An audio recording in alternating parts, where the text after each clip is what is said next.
Our next guest is just 10 years old. She turned 10 in February. She composes music for piano, violin, viola, string quintet, and she's just string quartet even, probably a string quintet too, to be honest. This little girl composes in her sleep. I mean that literally. She's also just finished her first full-length opera based on the story of Cinderella. She's been described as the new Mozart, and you're about to hear why. She's thoroughly charmed audiences around the world, including the likes of Ellen DeGeneres on her TV show. We are so excited to be able to welcome her to Zeitgeist. Alma Deutscher.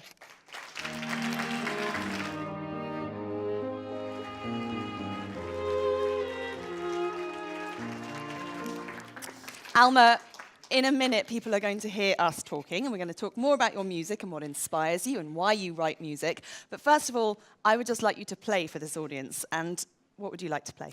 I'm going to play the bee, and you have to, and it's all about the buzzing of the bee. So the bee buzzes forward and backwards, and it gets softer. Perfect musical evocation. Why don't you go to the front of the stage? Thanks.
See what I mean?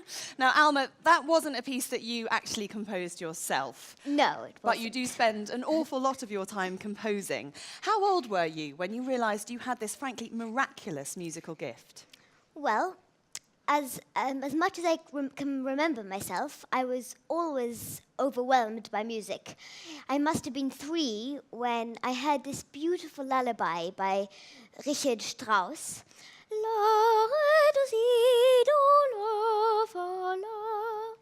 And after I heard it, I went to my parents and asked them, how can music be so beautiful? And then when I was 4, then I didn't know it was called composing. I just had these ideas and melodies running in my head. And then I would sit at the piano and try and play them. And then when I was 5, when I was 5, then I wrote them down in my notebook. And I remember one of the first things I ever composed was an opera of a story that my mummy told me about a pirate called Don Alonso. But it was very simple. I'm sure it was deeply complex, probably, compared to what the rest of us could manage.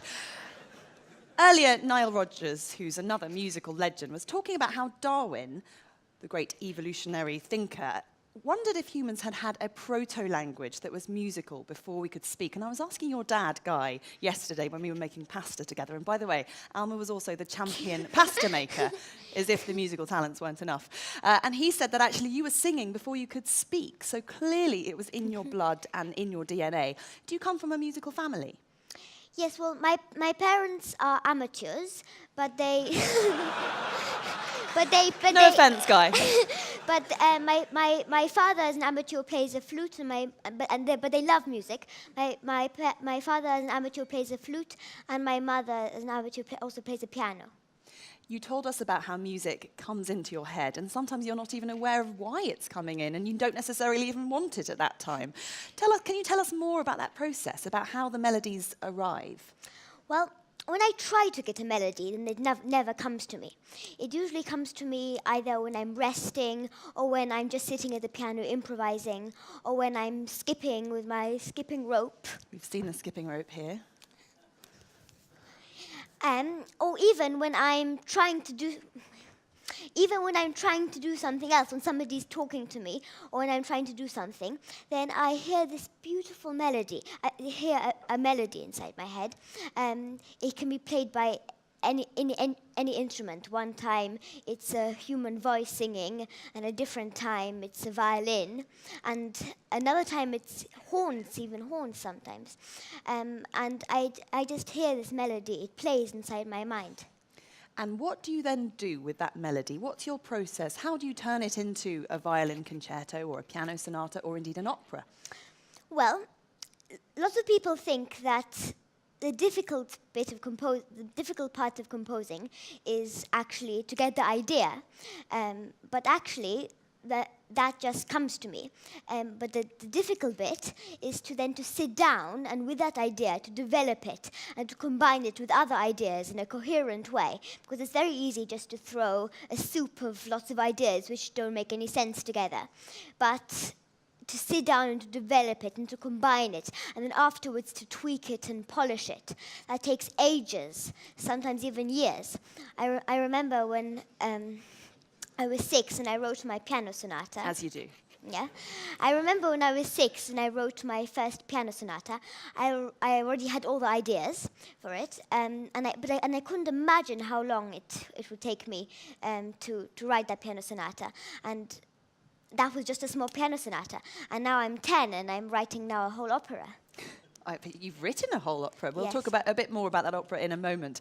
We've been thinking this morning about evolution, about how time progresses, about how everything connects to everything. Nile Rodgers again was talking about the evolution of music and how that just never ever stops. Can you tell us about your inspirations? Who most inspires you from the history of music? Well, of course, the composers I like best with the beautiful melodies and beautiful harmonies, like Mozart and Schubert and Tchaikovsky. And also I am inspired by the girls in the past who wanted to become musicians, like Fanny Mendelssohn and Nannerl, Mozart's sister, but they weren't allowed, because in those days girls weren't allowed to become musicians, though they were extremely talented. And so I'm very glad that I'm not living in the olden days and that I'm allowed to become a composer and a musician, and I don't have to stay at home and knit and cook. We're all very glad about that too, yes. I can see Miriam in the front row laughing, cheering on that one. There will be many females in this room who heartily agree with that, Alma. And also, I know that Larry Page and Sergey Brin, they changed the world. And I want to change the world too. I'm a little bit inspired by them. Well, it's funny that you should mention that, because actually I was looking on your YouTube page and I'm just going to pull out some of the comments that are on there. The word genius is pathetically inadequate. Today I hear this and I've run out of adjectives, run out of superlatives. My whole life is changed, my entire view of the universe. I'm sure Stephen Hawking would have something to say about that, but that's just one of the comments. In this piece, I hear faint echoes of Tchaikovsky, Sibelius, Smetana, and Johann Strauss, but most of all, the wonderful voice of Alma Deutscher, loud and clear. It's exciting to think one day we will speak of her only by her one name, like the other grandmasters of musical history.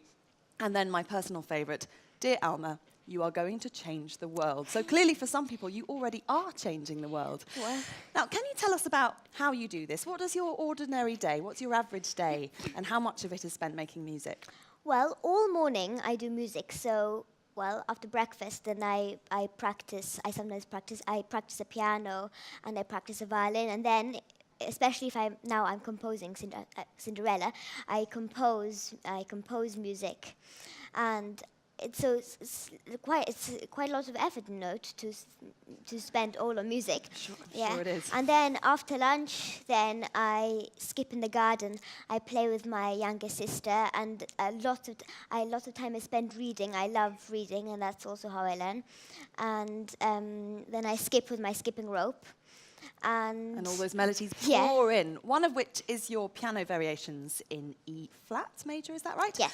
Tell us about this piece. We're going to hear you play a little variation from it. Okay, so I'm going to tell you how I got this melody. So it was 2 years ago, and we were staying in Berlin. So just to remind everyone, you were 8. Yeah. And I was staying in Berlin, and it was the middle of the night, and I was dreaming. And I had this beautiful melody when I was dreaming. And because I thought it was so beautiful, then I woke up. I must have woken up. And in the dead of night, I sneaked out of bed. And I wrote, because I didn't want to forget it, I wrote it down in my notebook.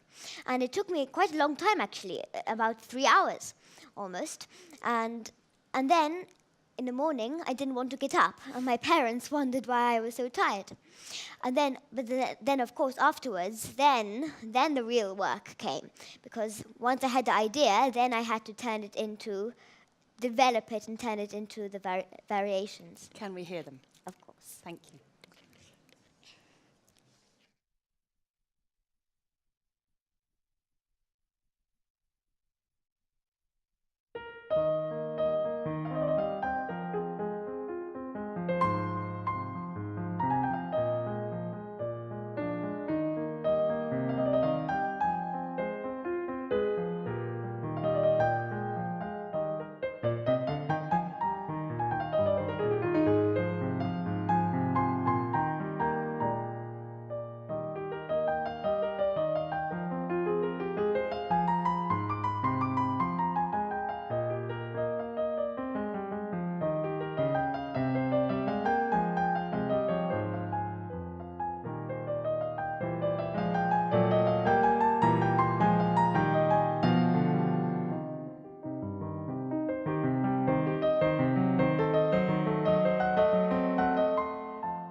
I think If only all nocturnal adventures in Berlin could yield such wonders. Alma, thank you very much indeed. I feel like I had the best view in the house there. Now, you mentioned scribbling in your notebook, presumably onto manuscript paper. One of the most timeless ways, this is how composers have written down their thoughts and ideas for as long as they've been composing. Do you use any technology, though, and how does technology have an impact on your life as a musician? Well, I compose usually sometimes in my head, and sometimes I write things down. And sometimes my father, he tells me this is not interesting enough, this is too boring, or this is nice. And then I have a teacher in Switzerland, and we have lessons on Skype. Ah. We have lessons on Skype, and our keyboards are connected. So I play on his keyboard, and he plays on mine. So that's technology too. And there's this very kind professor who lives in Chicago, and I sometimes send my music to him, and he sends back rude comments. I suspect there are lots of people around the world who'd be sending back very comments that are very praiseworthy and not rude at all. Now tell us about Cinderella, because this is a full-length opera that you've written here, and I know you're very inspired by Mozart opera in particular. What made you want to write an opera about Cinderella, and how did you approach that story? Well, Cinderella is one of my favorite stories, because I like stories in which the beautiful girls triumph in the end, despite being girls, and are taken seriously. And irrespective of their beauty as well. Because, well, I'm a little girl, and I want my music to be taken seriously. And sometimes it's a little bit difficult for people to take me seriously, because I'm just a little girl. For instance, my previous opera, The Sweeper of Dreams, there's this girl, Alex, who committed 2 terrible crimes. First of all, she's a girl, she's a child. And secondly, even worse, she's a female. So, but despite that, she manages to triumph in the end. And so I like stories like that which are similar. But for Cinderella, I didn't want Cinderella just to be pretty. I wanted her to have her own mind and her own spirit, and to be a little bit like me. So I decided that she would be a composer. So the whole story is based in an opera company, which is run by the evil stepmother. And the stepsisters are 2 prima donnas who think themselves great singers, when actually they're completely talentless and pointless. And the prince is a poet. So part of the drama in the story is that Cinderella finds a poem which is written by the prince, but without knowing that the prince wrote it. Right. And she loves the lyrics and is inspired to put it to music. And then in the ball, she sings the music to the prince with the prince's words, without knowing that he wrote the words, and without him knowing that she composed the music. So it's all a lot of suspense, but in the end, they find each other like lyrics finds words.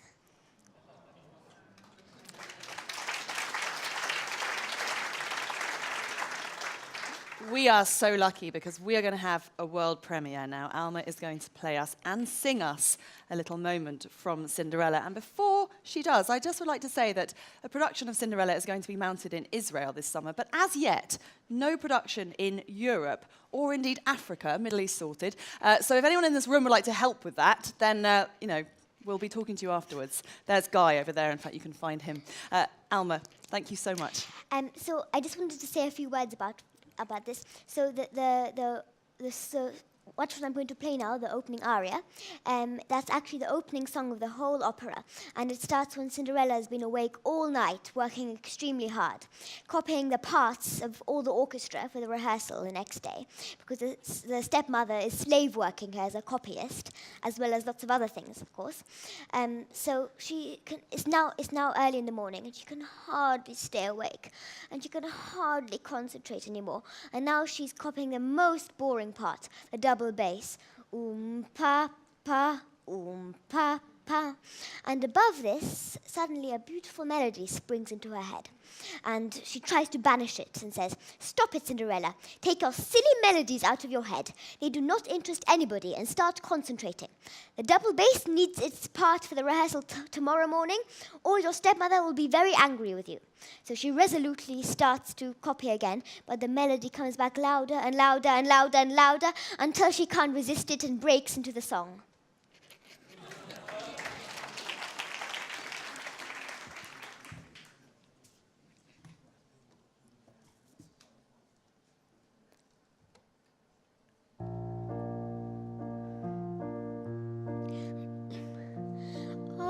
Up in the sky, merrily fly flocks of wild geese on their way to warmer lands, flapping their wings, rolling in swings over sand and seas, gliding on the breeze. They are heading for the sun. Look how they rise, carefree and blithe. Oh, if I could join them, spreading my wings, I'd soar in the air, leaving all care behind. Though with them I never can fly, music still can reach to the sky, reach to the sky. On wings of my song, I'll soar through the air and leave all my cares behind. Up in the sky, merrily fly flocks of wild geese on their way to warmer lands, flapping their wings, rolling in swings over sand and seas, gliding on the breeze. They are heading for the sun. Look how they rise, carefree and blithe.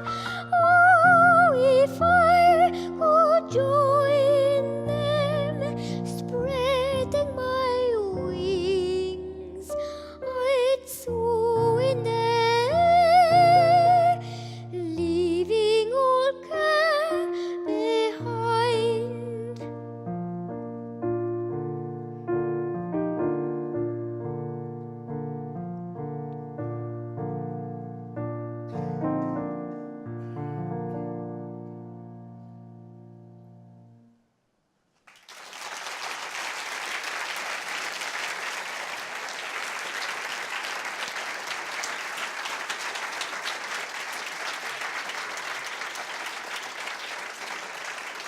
And apparently, classical music has no future, and young people just aren't interested in it. Thank you so much, Alma, for busting that stereotype.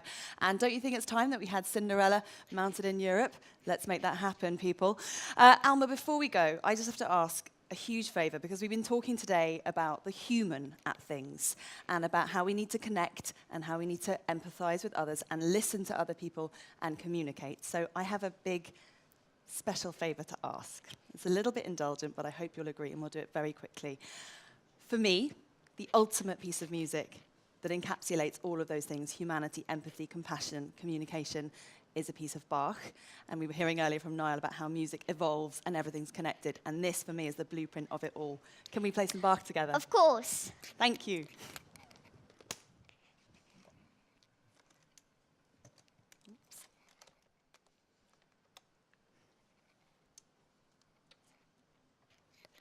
I'm going to go on this side of you. Should we go a bit forward? This is like a dream come true for me, so.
Thank you.